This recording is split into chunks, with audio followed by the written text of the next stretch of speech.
بسم اللہ الرحمن الرحیم۔ رمضان المبارک میں اللہ تبارک و تعالیٰ نے ہم سب کو نماز کی پابندی کی توفیق عطا فرمائی۔ رمضان المبارک میں اللہ تبارک و تعالیٰ نے ہم سب کو نماز کی باجماعت پڑھنے کی پابندی نصیب فرمائی۔ یہ بڑی بات ہے۔ 3 قسم کے لوگ ہوتے ہیں نماز سے متعلق۔ ایک وہ کہ جس کو نماز کی پرواہ نہیں ہوتی، کوئی سروکار نہیں ہوتا، وہ تو بہت بڑے گھاٹے میں اور بہت بڑے غفلت میں ہے، جس کو نماز ہی کی پرواہ نہیں ہے اور بہت بڑے گناہ میں مبتلا ہے۔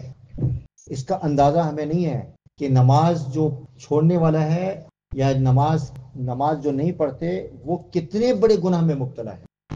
ایک مسئلہ ویسے بتا دیتا ہوں اسی زمن کے اندر۔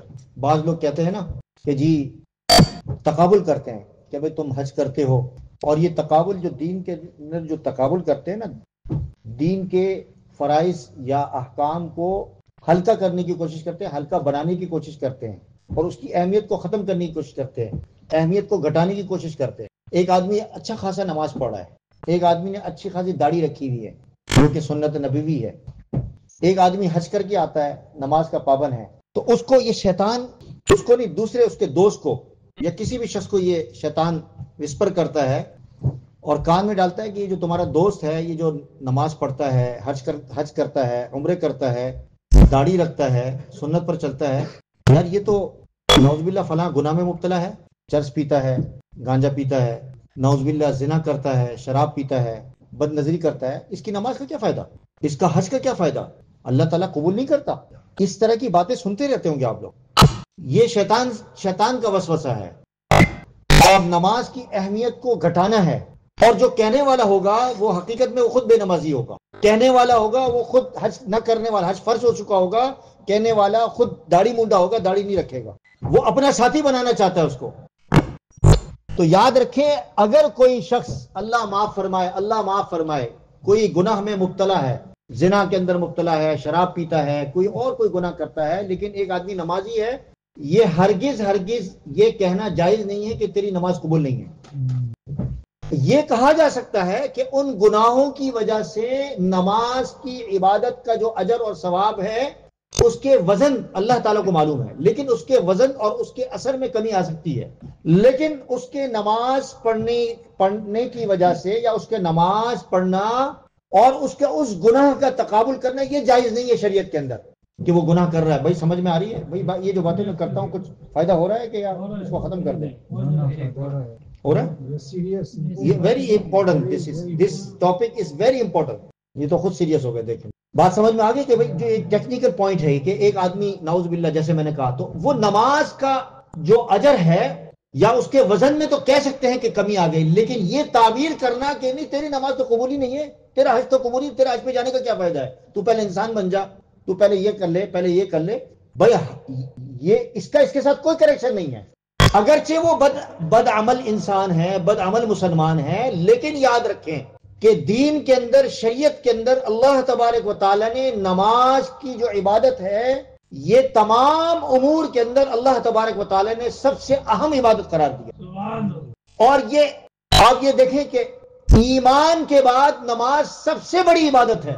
نبی کریم صلی اللہ علیہ وسلم کی روایت میں آتا ہے، مستند روایت ہے کہ 5 ستون ہیں شریعت کے، دین کے، اسلام کے، اور ان 5 ستون میں سب سے پہلے کیا؟ توحید ہے نا۔ اللہ تعالیٰ کے ساتھ کسی کو شریک نہیں، ان تعبد اللہ کے ساتھ شریک نہیں ٹھہرایا، اور محمد رسول اللہ صلی اللہ علیہ وسلم کی رسالت کے اقرار، ان تشہد ان لا الہ الا اللہ اشہد ان محمد رسول اللہ، اور وہ اقام الصلاۃ، نماز کو قائم کرنا۔ بھائی ذرا بیٹھ جا، تو بیٹھ جا، 2 منٹ بیٹھ جا۔ نماز کو قائم کرنا، اب ایمان کے بعد سب سے پہلے نمبر پر نماز کا ذکر ہے۔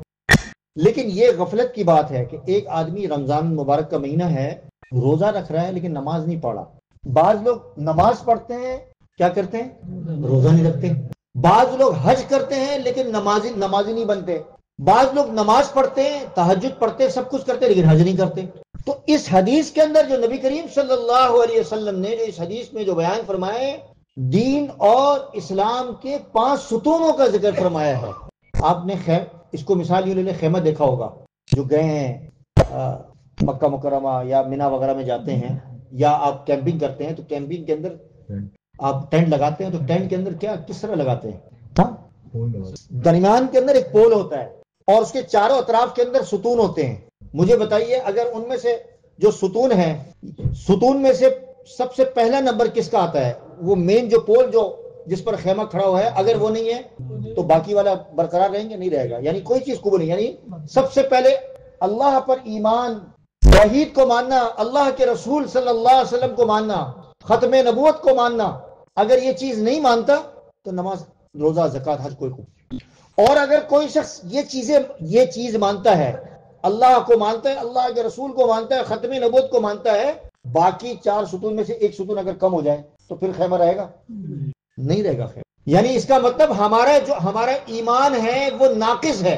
ہمارا ایمان اس وقت کامل ہوگا کہ جب ستون کے ساتھ جو درمیان میں لگا ہے اس کے ساتھ یہ چاروں کی چیزیں بات سمجھ میں اس لیے یہ بات کر رہا ہوں کہ بعض لوگ ہم نے دیکھا ہے، یہاں بھی دیکھا ہے اور پاکستان میں بھی دیکھا. ابھی جو ویڈیو آئی ہے اسلام آباد کی، آپ نے دیکھی ہوگی، افطار کی دیکھی ویڈیو جس میں جھگڑا ہو رہا ہے. لوگ کھانے آئے ہوئے ہیں اور کھانا کھا کے کھانا اٹھا کے لے گئے، نماز نہیں کوئی. بھائی آپ اگر کھانا کھانے آئے ہو تو الگ بات ہے، لیکن اگر آپ افطار کرنے آئے ہو تو افطار کے بعد مسجد کے اندر بیٹھ کر اپنے نماز بھی پڑھنی ہے. اگر افطار نہیں ہے پھر بھی آپ نماز پڑھنی ہے. آپ نے، میں نے کتنے لوگ دیکھے ہیں یہاں آتے ہیں، افطار نہیں ہے تو لوگ نماز چھوڑ کے چلے جاتے ہیں. تو نماز کا تعلق روزے کے ساتھ ہے اور روزہ کا تعلق رمضان کے ساتھ ہے اور رمضان کا تعلق نماز کے ساتھ ہے. اور نماز اللہ تبارک و تعالی نے ایسی چیز بنائی ہے، آپ اندازہ کریں کہ نبی کریم صلی اللہ علیہ وسلم پر جو قرآن کریم نازل ہوا ہے، آپ اندازہ کریں کہ اللہ تبارک و تعالی فرماتے ہیں کہ ان الصلاۃ تنہی عن الفحشاء والمنکر. جو آدمی یقین کرے کہ جو صحیح معنوں میں اگر نماز اگر صحیح طور پر اس کی تمام کے تمام اصول اور ضوابط اور قواعد کے ساتھ اگر خشوع اور خضوع کے ساتھ نماز پڑھے گا، وہ لازمی گناہوں سے، ان فحشاء سے بچے گا. آج ہم کہتے ہیں نماز پڑھتے ہیں گناہ سے نہیں بچتے. وجہ اس کی ہے، جیسے میں نے آپ کو بتایا کہ سب سے پہلا آدمی جو نماز پڑھتا ہی نہیں ہے. نمبر 2، نماز با جماعت نہیں پڑھتا. ٹھیک ہے. نمبر 3، با جماعت تو پڑھتا ہے لیکن نماز برے طریقے سے پڑھتا ہے، خشوع اور خضوع کے ساتھ نہیں پڑھتا، احکام کو، مسائل کو جانے بغیر پڑھتا ہے. تو یہ 3 قسم کے لوگ ہوتے ہیں. ایک پڑھتا ہی نہیں ہے، ایک جماعت کے ساتھ نہیں پڑھتا، پڑھتا ہے جماعت کے ساتھ، اہتمام کرتا ہے. اب اہتمام کیا ہے؟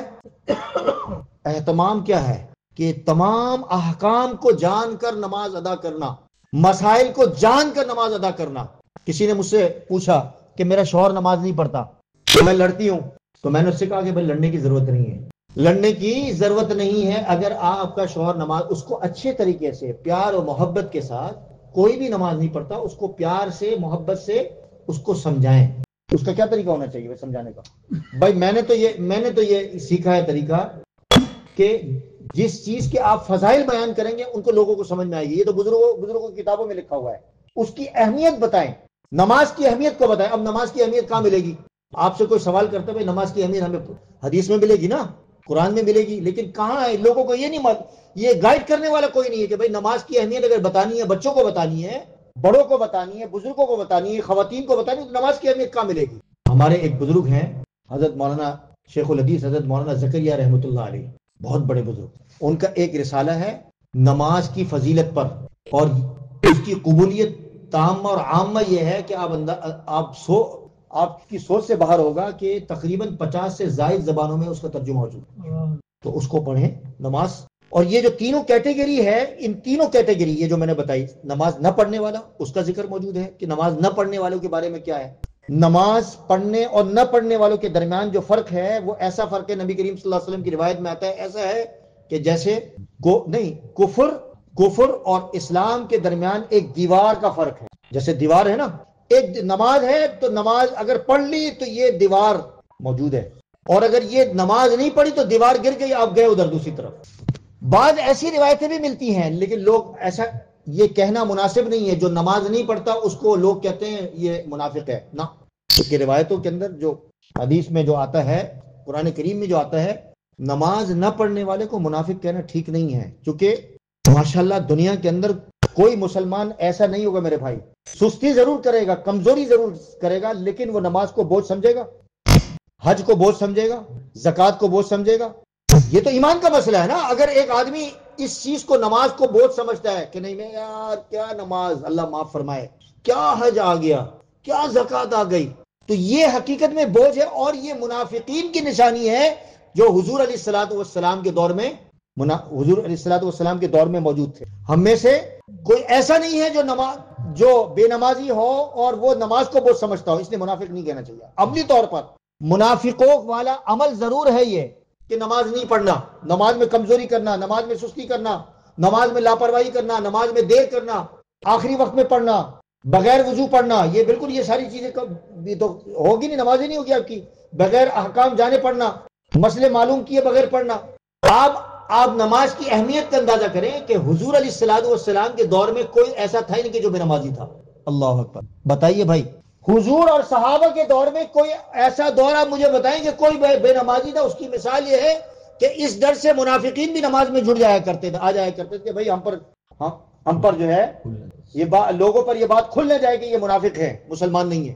تو کتنی بڑی شان والی چیز ہے، کتنی عظیم الشان چیز ہے۔ اب آپ سے کوئی سوال کرے کہ پہلے نماز جب فرض نہیں ہوئی تھی تو کون سی نماز پڑھتے تھے؟ عبادت کا کوئی طریقہ تو ہوگا، یہ جو 5 نمازیں نہیں تھی۔ تو اس کا جواب یہ ہے کہ 2 نمازیں پڑھا کرتے تھے۔ پہلی نماز ہوتی تھی جب سورج نکلتا تھا، فجر کی نماز، اور جب سورج غروب ہوتا تھا تو اس وقت نمازیں پڑھا کرتے۔ لیکن جب نبی کریم صلی اللہ علیہ وسلم معراج شریف پہ تشریف لے گئے تو اللہ تبارک و تعالی نے 50 نمازیں دی تھی اور اس کو کم کرتے کرتے 5 نمازیں دی تھی امت کو، اور ثواب۔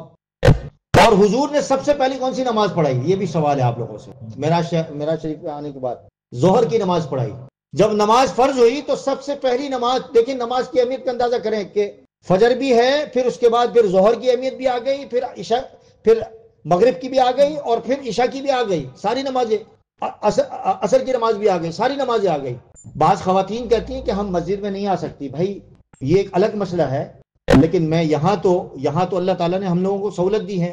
بہت ساری مساجد ایسی ہیں کہ جو پردے کا اہتمام کرتے ہیں اور بچوں اور اہل و عیال کے ساتھ مسجد میں آ کے نماز بڑی آسانی کے ساتھ پڑھ سکتی ہیں۔ لیکن علماء نے لکھا ہے، کتابوں میں لکھا ہے کہ عورتوں کو گھر کے اندر نماز پڑھنے کا اہتمام کرنا چاہیے تاکہ بچوں کی تربیت ہو سکے نماز کے سلسلے۔ اور جو لوگ نہیں پڑھتے مسجد میں آتی ہیں تو ٹھیک ہے، کبھی ہاں کوئی ایسی بات نہیں ہے، یہاں آنا چاہیے، چونکہ یہاں اس ملک میں تو بہت کچھ سننے کا موقع مل جاتا ہے خواتین کو۔ لیکن یہ اعتراض کہ بھئی یہ لوگ تو تکبیر اولیٰ کے ساتھ نماز پڑھتے ہیں، ان کو تو بڑا ثواب ملتا ہے، ہمیں کہاں مل رہا ہے؟ تو ان کے لیے بھی، عورتوں کے لیے بھی نبی کریم صلی اللہ علیہ وسلم نے تسلی کا سامان کیا کہ جو عورتیں نماز پڑھتی ہیں اپنی عفت کا خیال کرتی ہیں، اپنی عصمت کو خیال کرتی ہیں، گناہوں سے بچتی ہیں، یعنی اور تیسری چیز اپنی شوہر کی اطاعت کرتی ہیں، تو نبی کریم صلی اللہ علیہ وسلم بہت زبردست بات تسلی ہے کہ جنت کے جس دروازے سے چاہیں وہ جنت میں داخل ہو سکے۔ اس سے بڑی تسلی کیا ہو سکتی ہے عورتوں کے لیے کہ گھر کے اندر بھی۔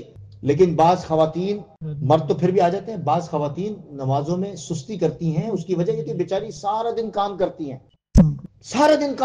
ہیں، بیچاری تھک جاتی ہیں۔ تو اس کے لیے بھی بہت سارے طریقے علماء نے لکھے ہیں، انشاءاللہ پھر بتاؤں گا۔ لیکن نماز کا وقت جب ہو جائے تو نماز پڑھ لینا چاہیے، چاہے آپ کھانا پکا رہی ہو 2 منٹ چولہے کو ہلکا کر دیں، بچے کو تھوڑا سا ایک طرف کر دیں، نماز پڑھ لیں۔ نماز میں جتنا دیر کریں گے اتنی سستی آئے گی آپ کو۔ ہاں جی، نماز میں جتنی آپ دیر کریں گے اتنی آپ کو سستی آئے گی۔ پڑھ لیں گے، جیسے کہتے ہیں نا وتر، بعض لوگ وتر جو ہے وہ لیٹ کر کے پڑھتے ہیں، بعض اوقات رہ جاتی ہے ان کی، پہلے پڑھ لیں۔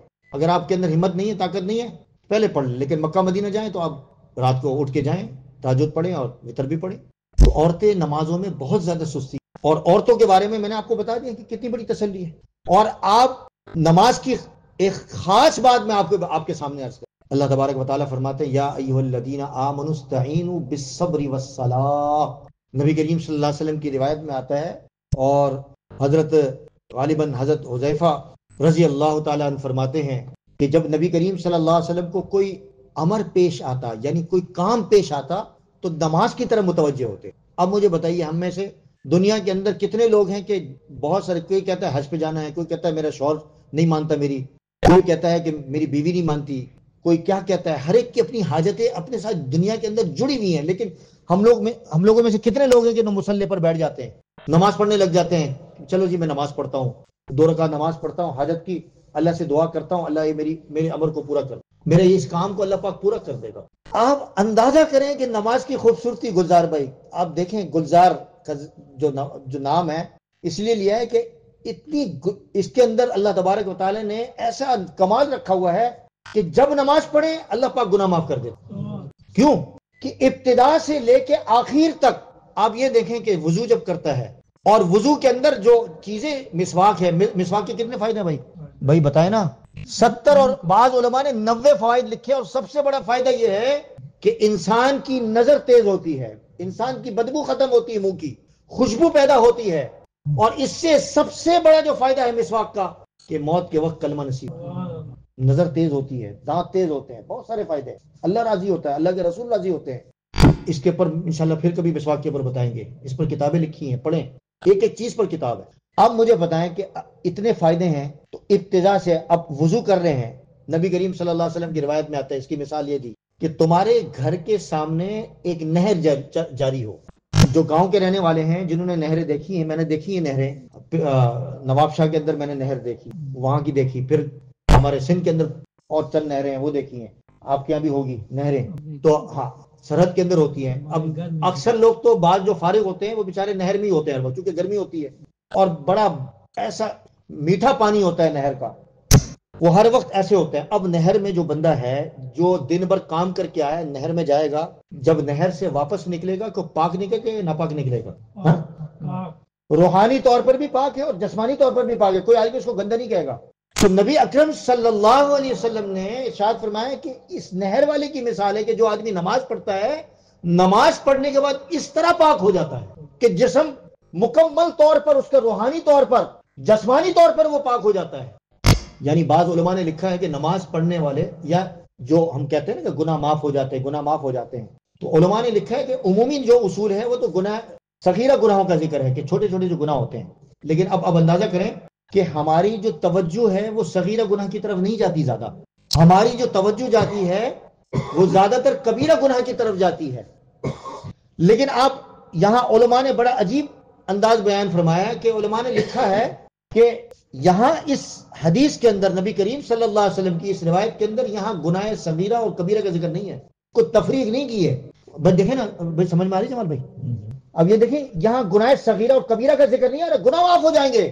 جو آدمی نماز کی پابندی کرے گا اس کے گناہ معاف ہو جائیں گے سر سے پاؤں تک. اب مجھے بتائیے کہ ہم کتنے گناہ کرتے ہیں دن کے اندر؟ ہمارے ہاتھوں سے، ہماری آنکھوں اور پیروں سے، ہمارے زبان سے اور ہمارے کانوں سے کتنے گناہ ہوتے ہیں جو گناہ صغیرہ میں بھی ہوتے ہیں اور گناہ کبیرہ میں بھی شامل ہوتے ہیں. یہاں حضرت مولانا شیخ الحدیث مولانا زکریہ رحمۃ اللہ علیہ نے بڑی عجیب بات فرمائی کہ میرے والد صاحب نے فرماتے ہیں میرے والد صاحب نے فرمایا کہ دنیا کے اندر کوئی وقت ایسا نہ ہو انسان پر گزرے کہ وہ ساعت، وہ وقت، وہ گھڑی گناہ کبیرہ میں رہے اور وہ زندہ رہے. یعنی گناہ کبیرہ کی تو معافی فوراً مانگنی چاہیے، تو فوراً توبہ کرنی چاہیے اگر کسی گناہ کبیرہ میں مبتلا ہے. یعنی کوئی شخص دنیا میں ایسی حالت میں نہ وقت گزارے کہ وہ گناہ کبیرہ میں وقت گزار رہا ہو. یہ داڑھی نہ رکھنا بھائی گناہ کبیرہ ہے، یاد رکھیں، میں بار بار ذکر کرتا ہوں، ہر وقت گناہ ملتا رہے گا. میں چونکہ یہ صرف ہمارے یہ شمس بھائی کی طرف اشارہ نہیں ہے بلکہ سب کی طرف اشارہ ہے. نہیں میں ویسے کہہ رہا ہوں، یہ بات تو یہ صرف ایک بات کر رہا ہوں، گالی دینا یہ والدین کی نافرمانی گناہ کبیرہ ہے. کتنا گناہ ہو رہا ہوتا ہے، کتنا بڑا گناہ ہو رہا ہوتا ہے، لیکن ہم کیا کرتے ہیں؟ کبھی والدین سے جا کے معافی مانگی ہے؟ والدین اگر تمہیں معاف نہ بھی کریں پھر بھی تمہاری ذمہ داری ہے کہ ان کی خدمت کرے اور ان سے معافی مانگتے رہیں، بار بار معافی مانگتے رہیں. حقوق الوالدین. تو حضرت نے کیا فرمایا یہاں؟ بڑی عجیب بات ارشاد فرمایا کہ یہاں کیسی بہترین بات ہے کہ نماز کے اندر اللہ تعالیٰ نے یہ معاملہ فرمایا ہے کہ گناہ معاف ہوتے رہتے ہیں، ہر وقت گناہ معاف ہوتے رہتے. جب نماز پڑھی گناہ معاف ہو گئے، چاہے گناہ صغیرہ ہو یا کبیرہ ہو. اور پھر یہ بات ایک اور بات سن لیجئے، نبی کریم صلی اللہ علیہ وسلم کی روایت میں آتا ہے کہ سردی کا موسم جیسے اوٹم آتے ہیں یا پتے گر، نہیں ونٹر جب آتے ہیں، اوٹم جب ہوتا ہے پتے گر رہے ہوتے ہیں نا، کیا لیف فال سیزن جو ہوتی ہے وہ نیچے گر رہے ہوتے پتے، بڑے خوبصورت بھی لگ رہے ہوتے ہیں. نبی کریم صلی اللہ علیہ وسلم ایک مرتبہ کسی جگہ گئے اور ایک ٹہنی کو پکڑا اور اس ٹہنی کو ہلایا. تو ہمارے بعض جو محدثین ہیں انہوں نے بھی یہ اس طرح کیا اور بعض صحابہ نے بھی اسی طرح کیا، چونکہ حدیث مسلسل لینا چاہتے تھے کہ ٹہنی کو ہلایا. یعنی یہ عشق کی دلیل ہے کہ میرے نبی نے جیسا کام کیا میں ویسے کر کے یہ لوگوں کو بتا سکوں کہ دیکھو یہ میرے نبی پاک صلی اللہ علیہ وسلم یہ کیا اور یہ حدیث بیان فرمایا. پھر فرمایا کہ دیکھو یہ پتے گر رہے ہیں نا، سارے پتے گر گئے، درخت خالی ہو گیا. فرمایا کہ جب بندہ نماز پڑھتا ہے جس طریقے سے یہ درخت خالی ہو گیا، پتے سارے گر گئے، اس طریقے سے جو نمازی نماز پڑھے گا، نماز پڑھنے کے بعد اس کے سارے گناہ معاف ہو جائیں، جس طریقے سے بڑی لمبی بات ہو گئی۔ بہرحال نماز کے حوالے سے ہمیں بڑا سنجیدہ ہونا پڑے گا۔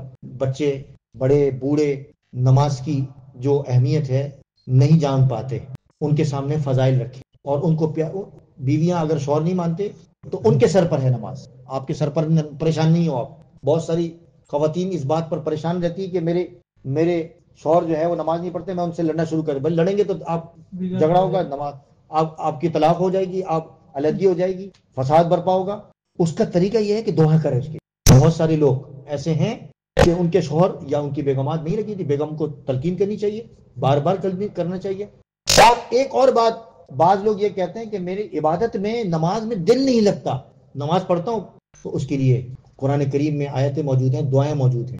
ربنا لا تزغ قلوبنا بعد إذ هديتنا وهب لنا من لدنك رحمة یا مقلب القلوب ثبت قلوبنا على طاعتك۔ اس طرح کی بہت ساری آیتیں ہیں، بہت ساری دعائیں ہیں کہ اگر عبادت کے اندر آپ کا دل نہیں لگتا تو اللہ سے، اگر آپ واقعی میں سنجیدہ ہیں، نماز پڑھنا چاہتے ہیں، عبادت کرنا چاہتے ہیں، تو یہ پڑھتے رہیں، فوراً اللہ پاک لگا دے گا۔ لیکن ہمارا جو زاویہ نگاہ ہے نا وہ کمزور ہوتا ہے۔ ہم کوئی کام کرتے ہیں، دنیا کا بھی کوئی کام کرتے ہیں، سوچتے نہیں ہیں کہ ہم کیا کر رہے ہیں، سینس نہیں کرتے کہ بھئی یہ کام یہ کر رہے ہیں تو اس کا فائدہ کیا ہے، اس کا نقصان کیا ہے۔ تو نماز کی اہمیت آپ کے سامنے رکھی ہے میں نے۔ امید کرتا ہوں کہ یہ باتیں آپ آگے بچوں تک، لوگوں تک، خواتین تک پہنچائیں، تاکہ جو نماز نہیں پڑھتے یا نماز میں کوئی کمی کرتے ہیں اور نماز کو بغیر جانے پڑھتے ہیں، نماز کی مکمل تربیت لیں، نماز کی پوری ٹریننگ لیں کہ بھئی پوری نماز کیسے پڑھنی ہے، وضو سے لے کے نماز ختم ہونے تک۔ ہمارے ایک جاننے والے تھے پاکستان میں، تو مجھے کہتے ہیں کہ بھئی وہ جنازے کی نماز ہو رہی تھی تو کہتے ہیں میں اذان دے دوں اور اقامت میں کہوں گا۔ میں نے کہا بھائی جنازے میں ہنسنے کی بات نہیں ہے، جنازے کے اندر اقامت اور اذان نہیں ہوتی۔ اب اندازہ کریں، وہ کہتا ہے میرے والد کا آج انتقال ہو، میں دینا چاہتا ہوں اذان، لیکن مجھے جنازہ پڑھنا نہیں آتا۔ اب اندازہ کریں کہ والد کا انتقال ہو گیا ہے اور وہ اس کا واحد ولی ہے، وارث ہے، اس کو جنازہ پڑھنا نہیں آ رہا ہے۔ اللہ تبارک و تعالی ہم سب کو نمازی بنائے اور رمضان مبارک میں ہمیں بھرپور کوشش کرنے کی توفیق عطا فرمائے۔ دعا فرمائے۔